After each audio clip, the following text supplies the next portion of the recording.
Welcome back, trainers. In this video, we're going to be going over how good Shadow Mewtwo is going to be going up against raid bosses.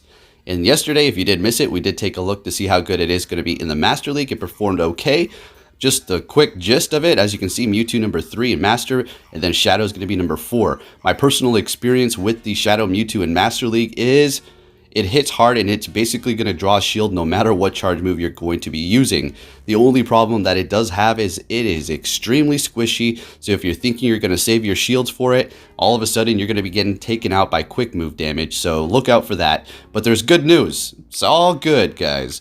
So yes, it is going to be actually ranked very high in Master League, but what about rating? Well, you may already know or heard possibly, but the thing is absolutely disgustingly strong, folks. I mean, this thing is just OP, and I personally tested it out. We'll be taking a look at some raids at the end of this video. We're going to be going over some simulators over on Pokebatter. I will have a link in the description. Quickly taking a look at a comparison. I mean, this is insane, right? So we do have the regular Mewtwo to the left and then the Shadow to the right. Taking a look at the regular Mewtwo's DPS, as you can see, it's going to be a 15, 13, 15. It is going to be sitting at 47.1, and then in PvP, it's going to be sitting at 11.5. The Shadow is going to be at 56.6. That is almost 10 above the regular one. And then in PvP, it is going to be 13.6. There you go. And it has a 12 in attack. Now, even if the Shadow form did have, say, 0, 0, 0, it's still going to be outperforming the regular Mewtwo at 100% in the raids. Now, taking a look at some of the Pokemon going up against a Rayquaza here, Shadow Mewtwo is going to be number 1, folks. Let's go. And then you have the regular Mewtwo down there at number 8. The time difference is going to be quite significant here. We're also going to be taking a look at snowy weather. Now, Rayquaza is going to be quite significant because we're going to be getting that Dragon Week. So get ready. If you do have one of your Shadow Mewtwo's that you did max out, Ice Beam is going to be where you want to be at. If you did Elite TM it into Psy Strike, well, obviously you're not going to TM away that, but I recommend buying a secondary move over time. As you can see, the time to win for it is just amazing. This is just going to be in neutral weather here with a random moveset, no specific set for the Rayquaza. Taking a look at snowy weather, you have the Galarian Darmanitan pulling in that number 1 spot. That thing looks just absolutely hilarious. And then you have the Shadow Mewtwo in that number 2 spot because it doesn't have a quick ice move. So basically it's not doing as much damage with the Psycho Cut. But the Ice Beam is just doing insane amount of damage because of the shadow damage. And just Mewtwo in general is just going to be strong as heck.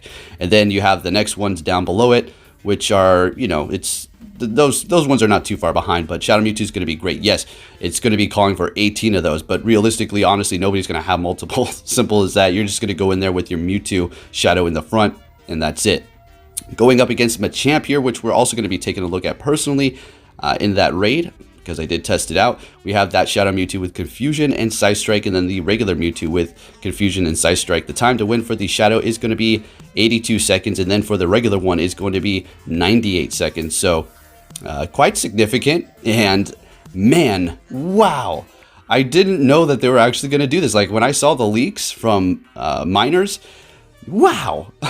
Like, you know, I had a feeling we were going to see it, but man, actually using it and powered up myself is just insane. And then, of course, you have the Shadow Moltres in that number 3 spot, and then the Shadow Alakazam. These Shadow Pokemon are just taking over, folks. Look at that. The top 6 are all Shadows except for the regular Mewtwo, which is, you know, one of the best in the game, period. Going up against Groudon here. Now you're going to have Shadow Mewtwo, number 1, with Ice Beam and Psycho Cut again. And then you're going to have Shadow Gyarados, which is going to be very interesting. Now, if you have yourself some good Shadow Magikarp, I'm going to tell you this. Don't evolve them right now. If you already did, it's not the end of the world or nothing, but we're probably going to be getting a Magikarp Community Day as found by miners.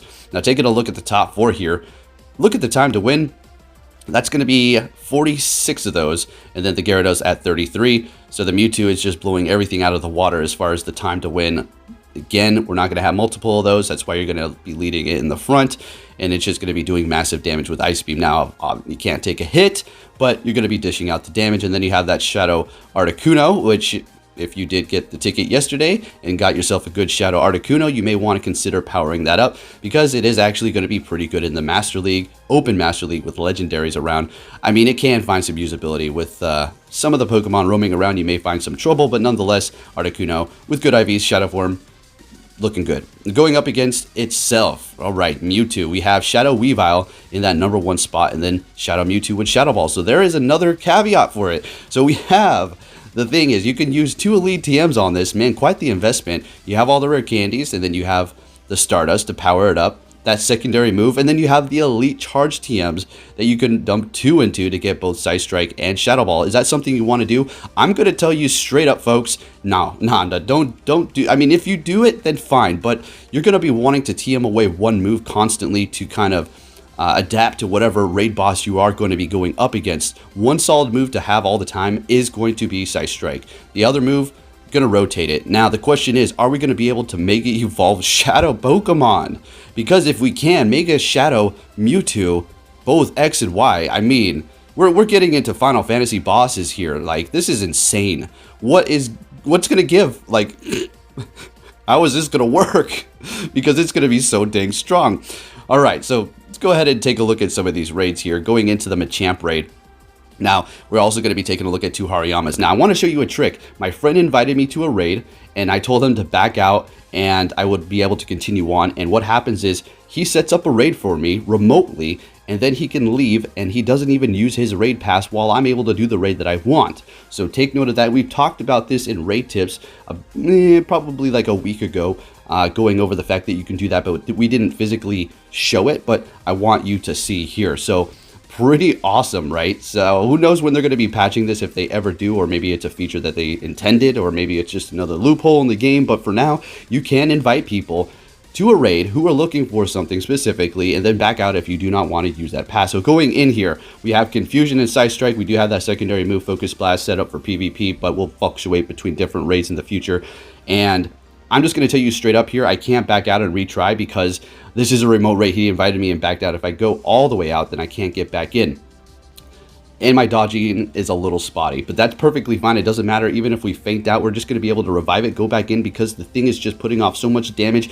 It can do this. Now, regular Mewtwo, I'm going to tell you, is not going to be on the same level, but it is going to be outputting a lot of damage. It's not like we're just going to be throwing the other Mewtwo aside and saying, this thing is trash, it's not as good anymore, you don't need it. Absolutely not. The thing is still amazing.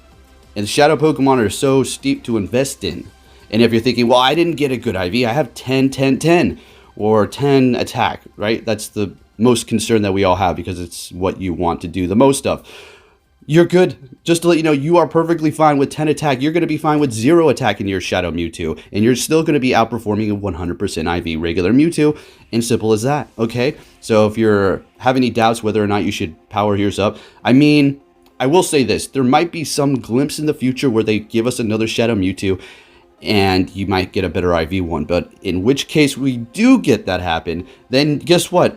Just power up another Shadow Mewtwo. I know I'm over here with all these resources, and you're like, yeah, easy for you to say, but when it comes down to it, a slow, steady investment into these is going to be great. You're eventually going to be able to take out bosses with minimal people in your area. If it was difficult to take out legendaries, well, these are going to help you do the job, folks. Anyways, going up against Hariyama here, it does have, I do believe, superpower. So, like I said, I'm a little spotty on my dodging, so I don't really remember going up against anything with superpower and raids too much, so I don't know the damage window.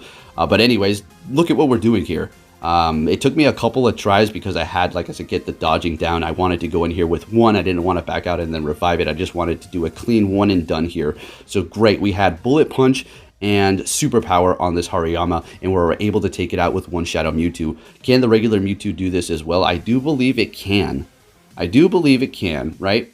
So just, you know, you're just doing it a little bit faster with this Shadow Mewtwo, right? And obviously taking more damage. Now for the final one here, let's see what we have. If you did enjoy this video, please give it a big thumbs up, share it with your friends, subscribe if you're new, and I'll be keeping you up to date. Now watch what happens here. Into this raid, we get the go. You know what this means. You're going to have to restart your app. So that's exactly what we do. You know what I'm thinking, though?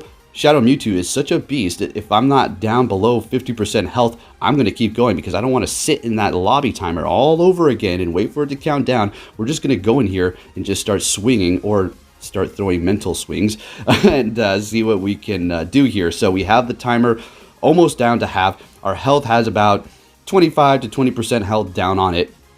and we're going to continue on here. Let's see if we're going to still be able to beat this. Obviously, you know the answer. So let's see. This is how good it is. Can regular Mewtwo do this? I do not know 100%.